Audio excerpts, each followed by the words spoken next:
हसताय कशावर? माणुसकीच्या अंतयात्रेवरती. मित्रांनो, आज मी कोणाचं नाव घेऊन प्रसिद्धी देण्यासाठी बोलत नाही. आज मी त्या मानसिकतेवरती प्रहार करण्यासाठी इथे उभा आहे, जी समाजाला आतून पोखरत आहे. एक स्टेजवरती एक मुलगा उभा राहतो आणि म्हणतो, मी एका मुलीला 370 रुपयाची बिर्याणी खाऊ घातली, आता मी तिच्याकडून वसूल करणार. आणि संपूर्ण हॉल हसतो. जो कॉमेडियन आहे तोही हसतो.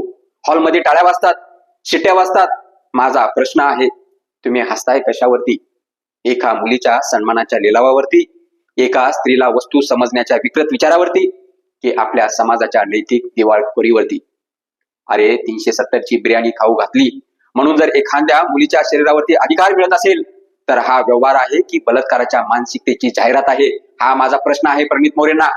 तुम्ही कॉमेडियन आहात की अशा विकृत विचाराचे प्रमोटर? तुमच्या स्टेजवरती जे घडलं ते विनोद नव्हता, तो एक मुलीच्या नाही या अधिकारावरती सार्वजनिक हल्ला होता. महिलेच्या अधिकारावरती सार्वजनिक हल्ला होता. कॉमेडीच्या नावाखाली स्त्रीचा अपमान विकणाऱ्या समाजाने थांबवलाच पाहिजे.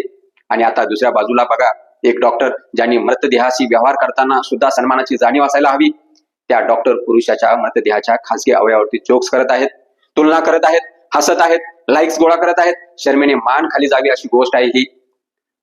मृत्यूच्या दारातून गेलेल्या व्यक्तीचाही सन्मान राखायचा असतो. हे वैद्यकीय शिक्षणाचं पहिलं तत्व आहे. पण इथे तर व्हायरल होण्यासाठी माणुसकीच कापून विकली जात आहे.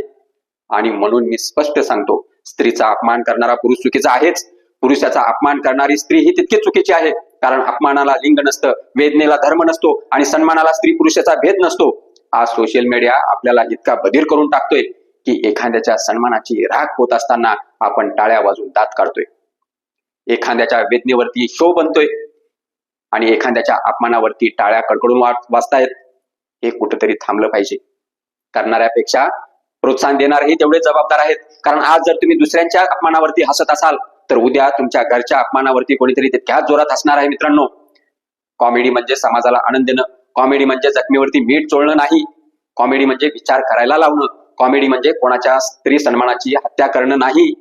आज मी प्रणित मोरे असोत किंवा सेजल पवार असोत, दोघांना एकच सांगू इच्छितो, फॉलोअर्स पेक्षा माणुसकी मोठी असते. व्हायरल होण्यापेक्षा सन्मान महत्वाचा असतो आणि प्रसिद्धीपेक्षा जबाबदारी खूप महत्वाची असते आणि मोठी असते. म्हणून मित्रांनो, आज टाळ्या वाजू नका, आज विचार करा. कारण समाजाचा खरा ऱ्हास तेव्हाच सुरू होतो जेव्हा लोक अपमानावरती हसायला लागतात.